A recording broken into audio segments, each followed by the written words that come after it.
Oui, bonsoir éclaireur. Bonsoir Meraki, comment allez-vous? Je vais très bien, merci. J'en profite pour dire bonsoir à tes filles qui viennent passer. Et puis Mhm, je dis bonsoir à Nina Quadio, mhm. Mère Blanc, Mère Adjara, toutes les mamans, tous les pères. En tout cas, bonsoir à toute la classe. Éclaireur, merci encore pour ce soir et tout ce que vous avez dit. Vraiment, beaucoup de choses ont été, disons, sont avérées, réelles dans ça. Presque, j'avais dit tout est avéré réel. Maintenant, qu'est-ce qu'il faut faire? En tout cas, il faut se mettre à l'œuvre pour ça. Mais éclaireur, aujourd'hui, moi, enfin ce soir, je vais vous dire, il y a un sujet, je veux parler un peu de Thiam et puis évoquer ne serait-ce qu'un seul sujet de sa sortie d'hier, je crois, qu'ils ont nommé, comment dire ça, cérémonie de nomination de nouvelles organes du PDCI. Et Tidiane Thiam, dont il s'agit ce soir, il a surfé sur une question qu'il appelle taille électorale en Côte d'Ivoire. Donc, dans la question, après avoir exposé sur les recensements, les différentes proportions électorales, la population elle-même, en fait, je veux dire la densité, et ainsi de suite, ainsi de suite. Thiam, il a dit ceci. Il faut donner à des gens, il faut donner aux gens les pièces d'identité pour s'inscrire sur la carte électorale, en quelque sorte le fichier électoral. Et il dit ceci. Est-ce que, comment il a dit ça déjà? En fait, pour moi, le fait d'avoir dit la chose suivante que je vais dire, franchement, éclaireur, ça m'a fait froid dans le dos et c'est ce qui m'amène à intervenir sur cet appel à ce soir. Tidiane Thiam dit qu'ils vont aider c'est-à-dire leurs militants à avoir leur pièce d'identité et il ajoute que ce sera pas facile parce que on ne va pas leur faciliter, on va pas leur faciliter la tâche de permettre à leurs militants d'avoir leur pièce d'identité. Quand il dit on, pour moi, en tout cas, il s'adresse au gouvernement en place, que c'est ce gouvernement qui ne va pas leur faciliter la tâche de permettre que leurs militants aient leur pièce d'identité alors que eux ils vont œuvrer à ce que ces derniers-là les aient. Et donc le discours, le monsieur il va plus loin. Le discours qu'il tenait à cet effet-là, Thiam va dire que ce discours est audible à l'extérieur, c'est-à-dire que ça va très loin. Le discours que lui tient, il va très loin. Et il a même tenu ce même discours avec leurs partenaires au développement. Et ces derniers ont dit comprendre, en fait, c'est à ce niveau-là, enfin, c'est à ce point, sur ce point-là, effectivement, justement, que je crois son micro lui a fait défaut et puis on n'a pas pu voir la suite, on n'a pas pu entendre du moins la suite de ce que ses, ses partenaires au développement lui auraient dit comprendre. Donc, en fait, moi, ce que je veux dire, éclaireur, c'est rappeler à Thiam que cette pratique qu'il est en train d'assimiler au gouvernement en place, je lui pose la question de savoir d'où vient cette pratique qu'il est en train d'assimiler au gouvernement de la place et qui sont ceux qui l'ont vraiment pratiqué. Ça, c'est les questions que je lui pose. Et Thiam n'est-il pas en train, selon vous, éclaireur, de ficeler une brouille politique encore à nouveau, alors que nous ne voulons plus de ces choses aux élections, aux élections à venir. Et donc, c'est aussi rappeler que ces opposants ivoiriens, j'ai l'impression qu'ils ont tous la même malédiction d'entretenir le cycle de la violence électorale en Côte d'Ivoire. Et ça, éclaireur, ça fait vraiment froid dans le dos. Que ce soit Thiam qui encore aujourd'hui essaie de soulever un énième trouble électoral en 2025. Éclaireuse, c'est ce que je voulais dire. En tout cas, moi, pour ma part, ça m'inquiète et il faudrait interpeller cet individu qui va dans tous les sens et qui, à mon avis, va encore créer quelque chose dont on ne veut plus en élection présidentielle en Côte d'Ivoire. Merci, éclaireur. Cher maire, c'est moi qui vous dis merci, mais en même temps aussi, j'allais livrer un combat avec vous. Alors? Je suis là, j'essaie juste de me mettre sur mute. Non. Est-ce que vous avez vos gants? Oui, je les ai éclairés. Parce qu'on va livrer un combat et ça, personne ne pourra nous séparer. Et vous allez me demander, mais pourquoi? Ok, je suis prêt, j'ai mes gants. Ok. Figurez-vous qu'un enfant dise, je vais en découdre avec ma mère. Qui gagne le combat d'office? C'est la mère. Tout naturellement. Parce que quels que soient les arguments que l'enfant dira, c'est un faux combat qu'il mène depuis le départ. Et là, vous allez comprendre l'image que j'ai utilisée maintenant. Depuis que M. Ouattara a pris le pouvoir, quand je l'appelle M. Ouattara, pour moi, c'est une manière bien affective de lui dire que il est plus qu'un président pour moi. Depuis que le président Ouattara a pris le pouvoir le 11 avril 2011, cher maire, donnez-moi un seul cas d'une personne à qui la nationalité a été niée alors que la personne était dans ses droits. Justement que non. Ok. Donc, pour répondre à cette seule question-là, on va dire à M. Tidjane Thiam les cas de déni de la nationalité, qu'il les apporte et nous, on va faire le combat pour lui. Et mieux, lui, Tidjane Thiam, comment lui sait qu'il n'a pas de militants avec des cartes d'identité? Mais c'est ce que le gouvernement a toujours dit, que tous les Ivoiriens qui veulent s'octroyer des cartes nationales d'identité le fassent. Mais n'est-ce pas eux les opposants en 2020 qui ont cassé les urnes et qui ont cassé les centres de fabrication des cartes d'identité? Bien sûr. Et donc les faits historiques viennent lui démontrer qu'il est un affabulateur. Et la conscience populaire retient une chose, c'est qu'eux, ils ont eu l'habitude de faire. Cher maire, c'est plus grave que ce que vous dites. Ils sont en train de faire un transfert de leurs incapacités au régime de Ouattara qui a réussi là où ils ont échoué. Et ils veulent que le régime Ouattara assume leur turpitude. Et je peux vous dire qu'il n'y a aucun partenaire international au développement qui peut croire en ce discours. Parce que allez prendre les rapports de l'indice du développement humain. On le lit ici, mais les gens ne font pas les rapports. Tu ne peux pas avoir le niveau que la Côte d'Ivoire a aujourd'hui dans l'indice du développement humain et venir... Ah non, ce monsieur, il a un grand problème, cher maire. Non, mais éclaireur, justement. Non, attendez d'abord. Il a un grand problème parce qu'il veut faire de la politique, mais il ne sait pas apprêter à la rhétorique. Ça veut dire qu'il n'a pas l'art de parler. Et parce que l'art de parler, ce n'est pas de venir dire des beaux mots, non. Ça veut dire la capacité de pouvoir convaincre dans ce que tu dis. C'est ce que moi j'appelle ici la rhétorique. Ou même si vous voulez même la sophistique. Et ça s'apprend. Et ceux qui sont avec M. Tidjane Thiam, on va vous dire, si vous voulez vraiment rendre service à ce monsieur-là, apprenez à avoir un discours politique cohérent. Ça, c'est un service que je rends aux gens du PDCI.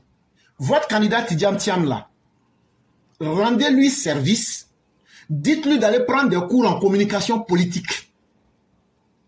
Parce que quand tu dis des vérités et qu'on vient prendre des faits simples pour démontrer que qui a empêché les gens d'aller voter en 2020? C'est lui, Tidjane Thiam, avec Bédier. Mais les gens qui devaient voter, ils avaient des cartes d'identité, non? Mais si vous aviez laissé les gens faire les cartes d'identité, et que vous n'aviez pas créé les conditions de la désobéissance civile pour empêcher les gens, vos militants auraient eu les cartes. Mais c'est vous qui avez causé ces troubles-là. Mais finalement, c'est le propos d'un individu irresponsable. Mais, chère mère, quelqu'un qui dit qu'il a créé un bureau politique, qui ne maîtrise même pas une liste correcte de ses militants, ils ont nommé des personnes, mais ces personnes sont RHDP actuellement. Hier, on a découvert ça aussi. Donc, moi, ce que je vais lui recommander, c'est que Tidiane, tu vois, il doit apprendre à être un peu plus sérieux avec les Ivoiriens. Tidiane, toi-même, tu sais que tu n'aimes pas les Ivoiriens. Toi-même, tu sais que tu ne maîtrises rien de la Côte d'Ivoire. Tu sais les objectifs qui t'ont fait venir. Tu es venu pour jouer les caniches de la France, d'une certaine France, pour profiter du projet Baleine, pour payer tes dettes à travers le monde. Mais ça ne se passera pas comme ça. Parce que toi-même, au fond, tu sais que tu n'es pas Ivoirien, tu n'aimes pas les Ivoiriens, et la Côte d'Ivoire ne va pas te servir de vache à lait. Il faudrait que ce discours, on le tienne directement en face de lui. Ce n'est pas à nous de dire que, ce n'est pas à lui de nous dire que lui, il aime les Ivoiriens. Quelqu'un qui aime les Ivoiriens, là, n'attend pas que lui, il ait besoin de la Côte d'Ivoire avant de s'intéresser à la Côte d'Ivoire. Pendant les 24 ans que tu as pris à errer, là, pourquoi tu ne t'es jamais intéressé quand tu es les Ivoiriens? Pourquoi tu n'as jamais eu le courage de te prononcer pour dire aux rebelles du Nord d'arrêter la guerre? Pour dire à Laurent Gbagbo, tu es devenu un dictateur? Ou bien même pour te prononcer sur le sujet de la Côte d'Ivoire? Quelqu'un qui aime un pays, là, il n'attend pas que lui soit dans le besoin pour être élu président, pour venir parler de ce pays. Tu n'étais pas l'homme le plus occupé de la terre. Et chaque fois, il est sorti pour dire que lui, il a participé au PPTE. Mais il y a l'ancien ministre de l'économie, Charles Dibi, qui est venu dire que la seule personne parmi les économistes ivoiriens qui étaient dans l'opposition et qui ont participé, il a dit, c'est Alassane Ouattara. Ça, il y a ces preuves-là qui sont là. Et donc, c'est un monsieur qui veut profiter des événements pour insulter l'intelligence des gens. Et quelqu'un qui ne peut pas respecter l'intelligence minimum d'un peuple, c'est quelqu'un qui n'aime pas ce peuple-là. Et c'est Tidiane Thiam. Et donc, chère mère, ne vous offusquez pas. Ça sera donc aux communicants du RHDP de trouver les mots justes, de trouver les arguments qui vont avec, et de clouer toujours le bec à ces personnes. Vous partez créer un bureau, les membres du bureau même là qu'ils ont créé, c'est après ils se rendent compte que il y a des gens qui sont RHDP. Est-ce que Tidiane Thiam même respecte le PDCI? Voilà la première question que les gens du PDCI doivent se poser. Bon, les arguments qu'il a donnés là, que non, lui il était à Prudential, maintenant là, voilà comment lui... Hey, un pays, ce n'est pas une entreprise privée. Un pays ne se gère pas comme une entreprise privée. Voilà la grande question qui existe. Une entreprise privée a des objectifs qui sont bien limités à l'économique. Mais au-delà des aspects économiques, il y a l'aspect humain. Et il y a d'autres aspects qui se gèrent et tu n'en as pas aussi les capacités. Parce que tu ne connais pas encore les Ivoiriens. Et vouloir te convaincre que tu es devenu baoulé et te cantonner sur une seule vision. C'est pourquoi c'est des gens comme toi, Tidiane Thiam, qu'il a fallu à Henri Konan Bédié pour creuser le fossé même de l'ivoirité. Parce que pour arriver à mettre les graines de l'ivoirité, il fallait que Bédié ait autour de lui des intellectuels inconsistants comme toi, Tidiane Thiam, qui n'ont aucun amour pour la Côte d'Ivoire. C'est des gens comme ça qui peuvent bien se foutre des populations ivoiriennes. Parce qu'au moment où Bédié faisait tout ça, tu étais peinard et tranquille, comme si tu n'existais pas. Et ça, tu ne peux pas venir convaincre les Ivoiriens que tu les aimes. Et donc, chère mère, ne vous offusquez pas. Il est désespérément à la recherche d'arguments. Et donc, il dit n'importe quoi et rien. Mais ne soyez pas du tout impressionnés. En tout cas, pour moi, ce serait au RHDP de trouver parmi ses communicants les arguments qu'il faut et puis la consistance qu'il faut. C'est ce que j'allais dire. Merci, éclaireur. En tout cas, pour quelqu'un qui a l'air d'un agneau, franchement, c'est un vrai danger, hein? Un vrai danger qui se profile à l'horizon 2025 pour les élections. Franchement, Il faut trouver ce qu'il faut à ce Tidiane Thiam pour le mettre là où il est supposé être. Merci beaucoup, Éclair. Il n'y a pas de problème, chère mère. Donc, vous passez une excellente nuit du côté de Londres. Merci beaucoup. Et bien les choses à toute la famille. D'accord. Merci beaucoup. Il y a fouille, parce que tous ceux qui sont en train de taper tam-tam aujourd'hui là, on les a vus au pouvoir. C'est pas comme c'est des gens nouveaux. On les a vus au pouvoir. Ce Thiam qui veut se faire président, pourquoi lui, depuis combien d'années, c'est maintenant là, il vient pour prouver quoi aux Ivoiriens? Est-ce qu'il avait besoin d'être un président pour montrer sa capacité? Mais quelqu'un qui s'en fout, il va venir, il se cherche. Le vieux est en train de se chercher. Donc il se dit que comme c'est dans mon heure, j'ai venu manger ma part. Alors c'est pas de ça qu'on a besoin aujourd'hui. Où le papa a mis la Côte d'Ivoire là, on a besoin des bosseurs, on a besoin des travailleurs. C'est comme souvent quand on dit, il y a les remaniements ministériels et puis on dit les ministres ont peur. Là, est-ce que si tu es un bon, si tu sais que tu es un ministre et puis tu travailles là, on dit il y a remaniement là, tu vas avoir peur? Non, pas du tout. Vous voyez, donc moi quand je vois les gens dire, les gens font les sacrifices, ils ont peur, ça veut dire que toi-même tu vaux rien. Ou bien? Tu es un médiocre. Parce qu'un bon ministre, on ne change jamais une équipe qui gagne. Un bon ministre ne va jamais avoir peur pour qu'on m'enlève. Si tu vois que tu as peur pour qu'on t'enlève, c'est qu'il y a quelque chose qui ne va pas. Ou bien? On ne change jamais une équipe qui gagne. Donc quand les gens parlent, ça veut dire que quand souvent les gens disent, ah les ministres là, ils ont peur, ils sentent que c'est des ministres qui ne font rien. Donc ils ont peur. Sinon, être quelqu'un qui travaille, tu ne peux pas avoir peur. C'est comme un bon employé. Quand le boss dit, il va renvoyer des gens, quand tu es un bon employé, tu vas avoir peur. Pourquoi? Tu sais que ta place est toujours calée, ou bien? Parce que tu es un bon employeur. Et c'est de ça qu'on a besoin. On a besoin des gens qui travaillent. Papa Ado, c'est de ça qu'on a besoin qui ne travaillent pas. Il faut les remplacer et puis on va avancer. Parce que la Côte d'Ivoire où on est arrivé là, on veut des bosseurs. On ne veut pas des gens qui veulent venir se remplir les poches, des gens qui pensent au monde. C'est-à-dire que c'est le monde là qui les intéresse. Voilà. Eux, ils veulent seulement se remplir les poches juste pour le monde là. Et puis, ils s'en foutent du reste. Nous, on n'a pas besoin de ça. On a besoin de développement. Et c'est ça qui est là. Si Diane va venir nous dire quoi même. Il n'a qu'à attendre papa parler et puis on va s'attraper. Parce qu'on ne veut pas nous blaguer ici. Nous, on a vu Oufoué, on a vu Pédier, on a vu Guéhi, on a vu Bravo. Donc ça, là, il y a trop de dossiers. Ils n'ont qu'à faire avancer. Merci l'éclaireur. Effectivement. Et puis, bon, le dossier Tidiane Thiam, là, je crois que, chers mères, les uns les autres doivent être sereins.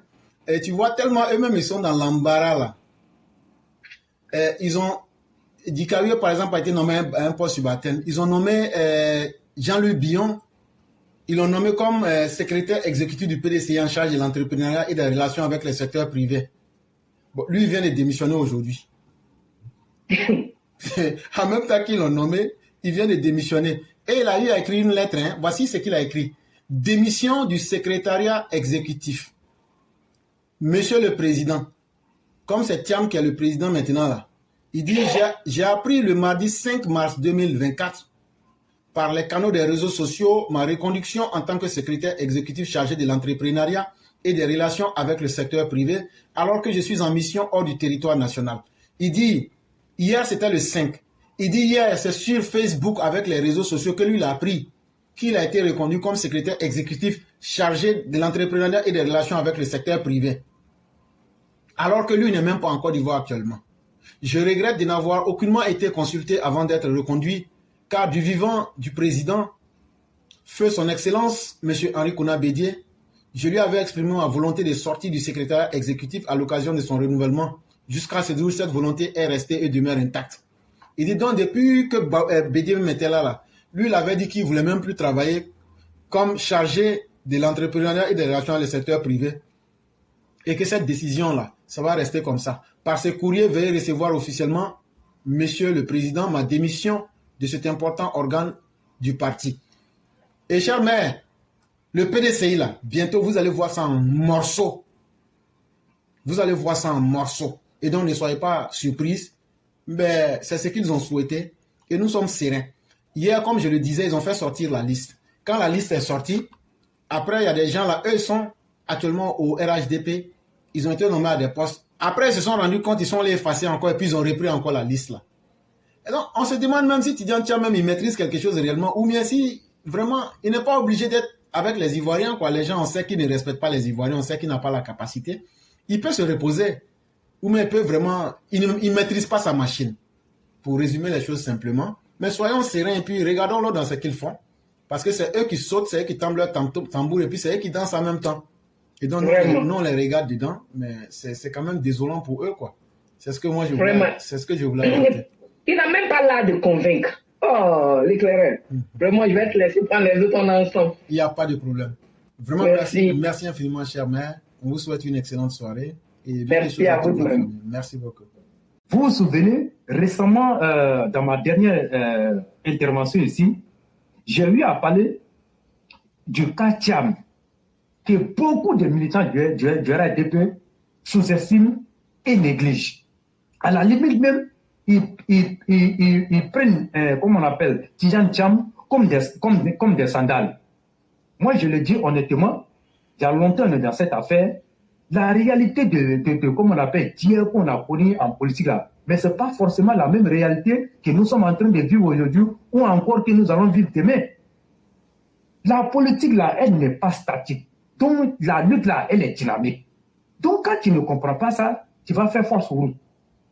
Voilà pourquoi je demande aujourd'hui à la direction du RADP, à tous les militants du RADP, arrêtez de sous-estimer Tidjane Thiam. Arrêtez de sous-estimer Tidjane Thiam. Et travaillons et ne baissons pas les bras. Si nous baissons les bras, on sera surpris en 2025. Je dis bien, on sera surpris en 2025. On a l'impression que rien ne bouge au PDCI. Mais je suis tenu de vous dire un langage de vérité. Les choses bougent au PDCI. On est dans notre famille, on ne cherche pas à savoir ce qui se passe là-bas, mais en même temps, quand vous êtes dans la lutte politique là, il est bien de voir aussi chez le voisin qu'est-ce qui se passe chez le voisin. À partir de ce moment-là, tu sauras comment on appelle, sur quelle épaule accrocher ton fusil. Mais quand tu ne prêtes pas attention aussi, tu risques même de te laisser embourber par des choses. Donc, parce que si je parle de ça, moi, je suis passé dans plusieurs coins. Quand tu parles des gens, on dit non, lui, il ne peut rien faire. Il ne peut rien faire comment? Vous connaissez sa force de frappe? Ou bien c'est lui seulement que vous voyez? Non, il a des réseaux. Il a des réseaux. Il ne faut pas le sous-estimer. Aujourd'hui, le PDCI, je vais parler de l'opposition. Aujourd'hui, ils semblent trouver leur champion. Chose qu'ils n'avaient pas avant.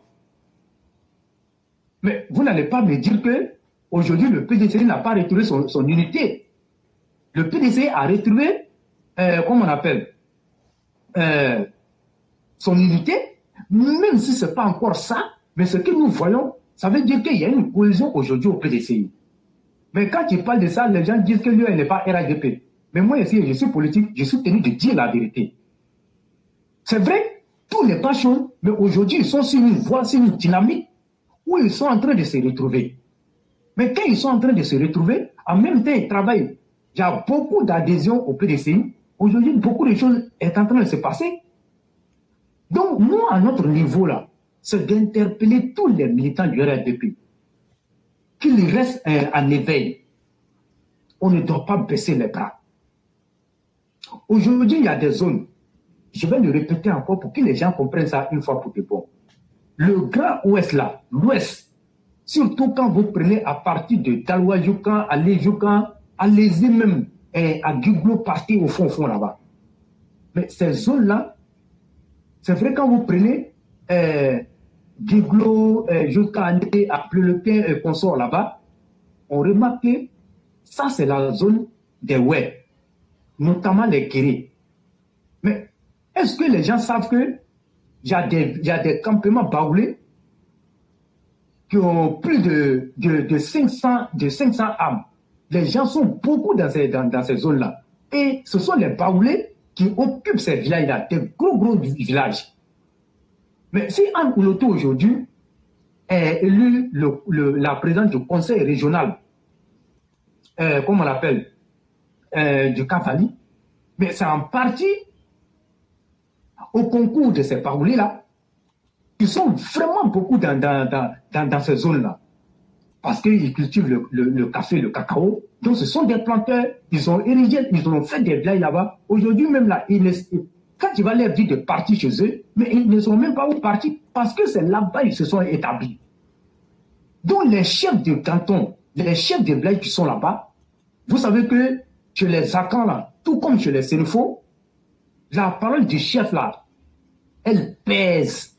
Et quand le chef dit, c'est comme ça. Et vous voyez, et là-bas même là, quand le chef dit là, quand on voit qu'il y a quelqu'un qui veut faire, mais ils sont capables d'aller jurer. Donc, Marcel Zadik ici, cadre du PDCI d'alors, qui avait fait un gros travail à l'ouest, surtout dans le canton Zadi. Il avait fait beaucoup de travail, parce que les Kaolus sont beaucoup là-bas. Et ça fait que le PDCI sortait toujours vainqueur dans ces zones-là. Mais après la mort de Zadi, et puis c'est que tous les problèmes que le PDCI a connus, et donc, ça a dû basculer un peu dans le cas du RADP. Mais compte tenu que le PDCI est en train de retrouver son unité, mais il va sans dire qu'il faut aller à la conquête de ces zones-là. Et Thiam l'a bien souligné. Parce que Thiam, quoi qu'on le dise, il a des informations, il était au PDCI, même s'il est parti du pays. Donc, il va aller reconquérir ces zones-là qui étaient acquis à leur cause.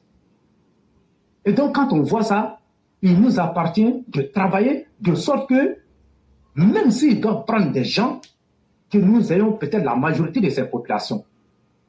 Le Nord, qui a échappé aussi au PDCI, aujourd'hui, ils le disent clairement, il faut aller reconquérir le Nord.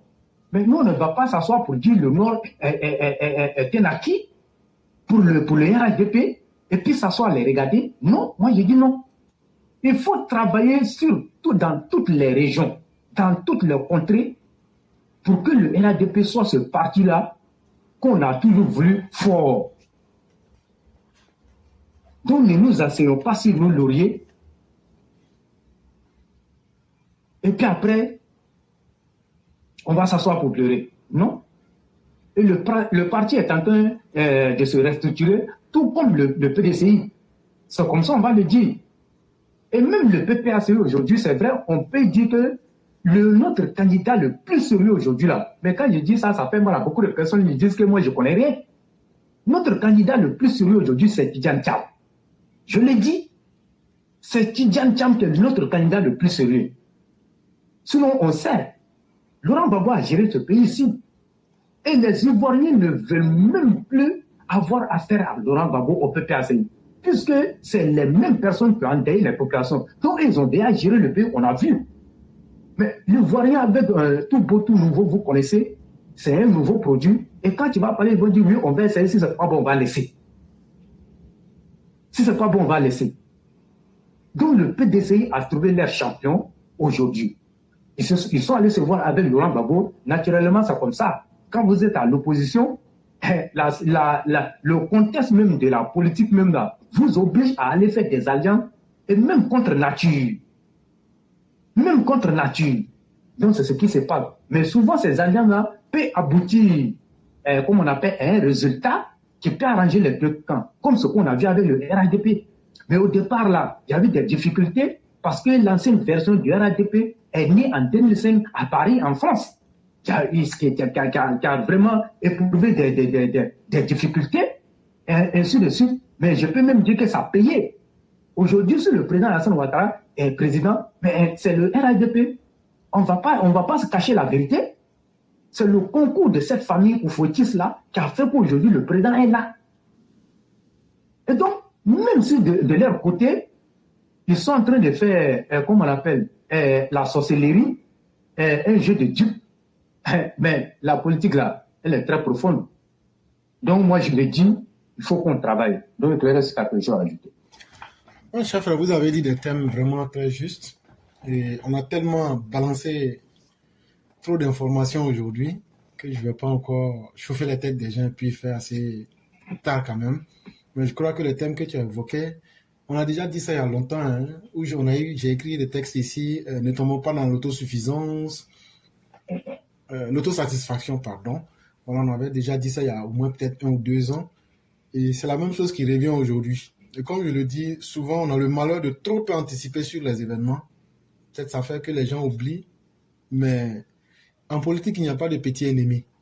Et ça, il ne faudrait pas que le RHDP l'oublie. Parce qu'on dit bien que la petite touffe d'herbe que tu négliges, c'est dans cette touffe-là qu'on retrouve la liane qui t'attachera. Et il faut être prudent à tous les coups. On ne fait pas de cadeau à un ennemi, même quand il a terre en politique.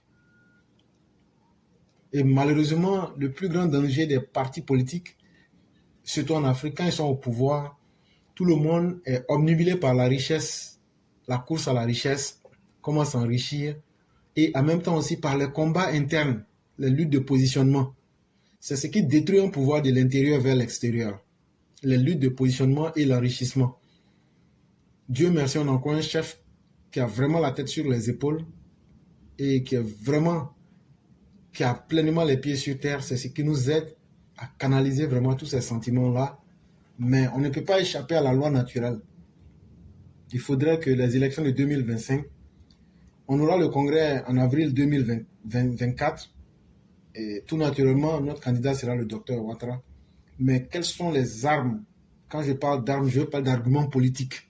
Je veux parler des capacités sur le terrain que nous mettons véritablement en place pour soutenir aussi celui qui sera notre candidat. C'est ça qui fera la différence entre nous et ceux qui sont déjà sur le terrain. Mais cette fois-ci, on aura affaire à une campagne où la désinformation et la manipulation, avec les méthodes de dénigrement, comme je l'ai dit ici, ce que vous avez, vous n'avez rien vu encore. On risque de voir ici des photos de sex tapes. On verra des choses qui vont étonner plus d'un. On aura des conversations qui seront balancées des personnalités. Apprêtez-vous et commencez déjà à préparer les arguments qu'il faut. Et moi, je l'ai dit, M. Adjoumani devrait porter plainte. Mais est-ce qu'il le fera? Je ne pense pas. Et donc, on attend de voir ce que demain nous réserve. Mais à certaines situations, mieux vaut frapper dès le début pour ne pas que ça se propage. Malheureusement, en Côte d'Ivoire, on joue avec toutes les situations jusqu'à ce qu'elles deviennent incontrôlables. Et comme il est déjà assez tard, je ne vais plus abuser vraiment de la générosité des uns et des autres. Quand j'imagine tous ceux qui, pendant ces longs moments, ont mis les cœurs, tous ceux qui ont fait les partages, tous ceux qui vraiment sont restés, ont animé à travers leurs commentaires. Et je m'excuse aussi auprès de ceux et celles qui ont posé des questions que je n'ai pas pu voir. Vous nous excuserez. Souvent, nous-mêmes, on n'arrive pas à voir tous les commentaires. Ça ne veut pas dire que nous ne voulions pas répondre, seulement que nous n'avons pas pu voir. Et merci aussi à ceux qui sont intervenus à travers leur voix. Et vraiment, merci à chacun des efforts que chacun fournit, parce que tout est utile dans la vie. Et ce combat que nous menons là, très bientôt, nous ne serons plus sur la terre. Parce que nul n'a le secret de l'éternité.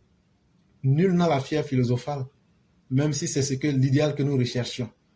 Mais une chose est évidente, les actes que nous aurions posés permettra aux générations à venir de dire « Ah, ceux-là au moins ils ont fait un effort. » Et c'est cet exercice-là que nous faisons pour que l'humanité puisse savoir que si nous n'avons pas pu apporter quelque chose de bien, en tout cas on a fait un effort pour ne pas leur laisser un monde qui soit chaotique. Continuons à faire ce combat. Tirons les leçons de 2020 pour devenir plus consistants. J'ai raconté déjà l'histoire du voyageur et du python. Et ce qui ne vous tue pas doit vous rendre plus fort. Est-ce que les expériences du passé vont nous rendre plus forts? Nous n'allons plus attendre que le gouvernement nous dise de laisser les choses se faire pour mettre nos vies en danger. Et ça, comme en 2020, nous allons demander à nos militants de s'apprêter. Au comité des jeunes du parti RHDP, quittez dans les bons mots. On veut vous juger par les actes. Posez des actes forts et soyez prêts à un combat, quelle que soit la nature de ce combat-là. Et c'est maintenant dans l'entraînement. Voyez-vous, hier, je quittais au boulot avec un collègue qui me dit, mais il y a un vieux de 90 ans qui fait du kickboxing, mais il peut même chicoter les jeunes aller-retour. Et je lui dis, mais tu vois, le seul secret réside dans l'entraînement. Quelqu'un qui s'entraîne là, s'il n'est pas fort, chaque jour d'entraînement, il s'améliore. Et quelqu'un qui est fort et qui s'entraîne, il ne fait que renforcer sa consistance. Au RHDP, nous avons l'avantage d'être au pouvoir. Ça donne des forces. On a le leader le mieux préparé en termes d'expérience, mais aussi en termes de capacité. Et on a des militants qui ont une volonté farouche. Mais ce sera aux intellectuels, ce sera aux cadres de canaliser toutes ces forces, de convaincre au-delà du travail du président Ouattara pour mettre toutes ces forces ensemble, pour que nous gagnions en 2025 avec le président Ouattara à 54%. Vous serez surpris, on vous donne des informations, on passe dessus. Les gens négligent. Mais toujours est-il que ceux qui suivent très bien le cours, faites les liens, comparez les événements et vous verrez beaucoup de choses. Et donc, nul ne peut contrôler la vie. Prions Dieu qu'il nous donne suffisamment longue vie, qu'il donne longue vie aux dirigeants de la Côte d'Ivoire, tout inclus, mais surtout que Dieu fasse que nos opposants meurent. Parce que c'est très important. Un homme toxique comme Laurent Gbagbo, qu'est-ce qu'il peut véritablement apporter à la Côte d'Ivoire? Des gens toxiques comme Simon, des gens toxiques comme Afinguessan, des gens toxiques comme Blé Goudé, des gens toxiques comme Soro Guillaume, des gens toxiques comme Sidian Thiam. À quoi véritablement leur existence sur la terre sert? Mes chères populations, n'oublions pas de faire notre devoir, celui de sauver nos propres vies. Si quelqu'un veut te prendre ta vie, dis-lui, la politique n'a pas été créée pour que moi je sois le sacrifice. Et donc là, la vie qu'il voulait prendre là, il faut protéger ta vie en le neutralisant. Ça, ni la nature, ni la conscience humaine ne t'en voudra. 2025 ne sera pas comme 2020. Parce que ce que chacun a là, on va prendre et puis on va s'arrêter devant nos portes. Si la Côte d'Ivoire doit brûler, et puis nous tous, on va dire les Ivoiriens ont brûlé leur pays là, on va brûler le pays là ensemble. Mais si Alassane Ouattara lui-même n'a qu'à faire discours, on ne va pas se calmer. Ça, ils n'ont qu'à enlever ça dans leur discours. Parce qu'on s'est calmé pendant 4 ans de plus. Vous n'avez pas mis les criminels en prison. Et donc, chère population, ce n'est pas que nous doutons du président, mais nous ne pouvons plus nous permettre le luxe d'expérimenter un danger 2 fois. Si on a pu échapper en 2020, si on veut reprendre le même modèle là, si on meurt là, on sera mort comme des couillons. Et donc en 2025 là, chacun va prendre ce qu'il a de létal pour affronter l'autre. Parce que cette opposition, tout ce qu'on fait là, c'est du maquillage. C'est la violence qu'elle veut installer. Et je préfère dire aux dozos qui sont en train d'écouter le langage de certaines personnes qui les blaguent. Il y a certains dozos, vous êtes dans un recrutement bizarre, ne faites pas. Si vous voulez, vous pouvez faire. Mais si de là où je suis, je vous dis, c'est que vous savez de quoi je parle. Si tu sais que tu es dans ce que j'ai dit là, si on t'attrape là, frère, on va te tuer. Frère, on va même pas chercher à dire, on va te tuer. Ça peut choquer, mais ce sera ça. Ceux qui pensent qu'il y a de l'amusement, ce n'est pas de l'amusement.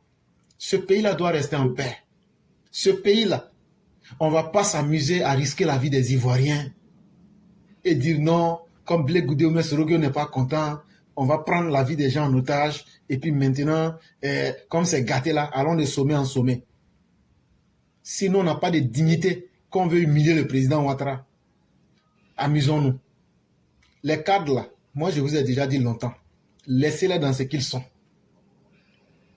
Quand vous allez perdre le pouvoir là, vous allez comprendre aujourd'hui pourquoi ceux qui étaient avant vous au pouvoir sont en train de courir derrière le pouvoir là. Ce que vous ne voyez pas aujourd'hui là, quand vous serez hors du pouvoir dans la difficulté là, ça va vous rendre intelligent. Vraiment, merci à tous ceux qui nous ont suivis. Le roi, comme c'est d'habitude ici, on va te laisser, tu finis comme tu veux, et puis après tu fais ta conclusion et puis tu fermes.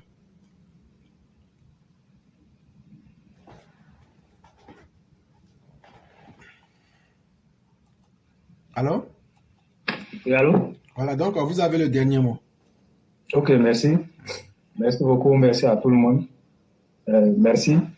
Jean-Luc Bion a parlé en garçon aujourd'hui. Ah, mais tout le monde savait que le PDCI là, même l'autre là, comment il s'appelle comment il s'appelle déjà? Gwani Badil. Non. Badil. Non. Dagaré. Dagaré là, lui-même il n'est pas content. Il a dit ils vont tous faire, ils vont abandonner Tidjane Thiam en plein vol. On a qu'à regarder la suite seulement. Il faut les laisser. Tu as vu, on dit quand mouton t'es mort, tout le monde sait que mouton est herbivore, mais quand mouton t'es mort là, vraiment, les personnes qui t'aiment là vont demander, mais comment tu as fait? Et puis mouton t'a mordu. C'est ça. Un homme comme Jean-Louis Billon là, qui peut même pas parler fort là, si lui aujourd'hui vient et puis il prend gant là, ça veut dire qu'il a assis sur quelque chose. Et donc on attend de voir la suite. Tidiane Thiam va se retrouver seul et il sera étonné. On peut essayer là. Quand tu regardes un peu ce qui s'est passé, en fait c'est parti comme si Tidiane Thiam ne veut pas l'adversité au PDC. Il ne veut pas l'adversité parce que tu sais ce qu'il y a. Aujourd'hui, à Massé, comment on s'appelle là, Thierry Tano. Moi, je n'ai pas vu son nom dans les nominations. Lui, il ne va pas. Moi, je ne pense pas que. Parce que lui, il n'a jamais été d'accord avec. Mais, je crois que c'était avant-hier, je disais qu'il y aura des personnes qui vont venir bientôt au RHDP, mais ce ne sont pas des personnes sincères. Oui. Et de les prendre comme ça. Mais oui, c'est des choses qu'on voit venir. Et donc, on attend de voir, on va pas leur prendre la chicotte. Et je disais comme ça qu'ils ne sont pas habitués à l'adversité. Ils viendront au RHDP. Mais la suite des événements nous dira de quoi demain faire. C'est ça. Et bien sûr, pour le moment, concentrons-nous sur le parti. Et donc, pour Yoyo aussi, là, depuis que le président de l'Union des jeunes du RHDP a été élu, et donc je crois qu'aujourd'hui, parce que quand même c'est un président, il faut lui permettre, faut lui donner tous les moyens de sorte qu'il puisse mener sa mission dans les bonnes conditions.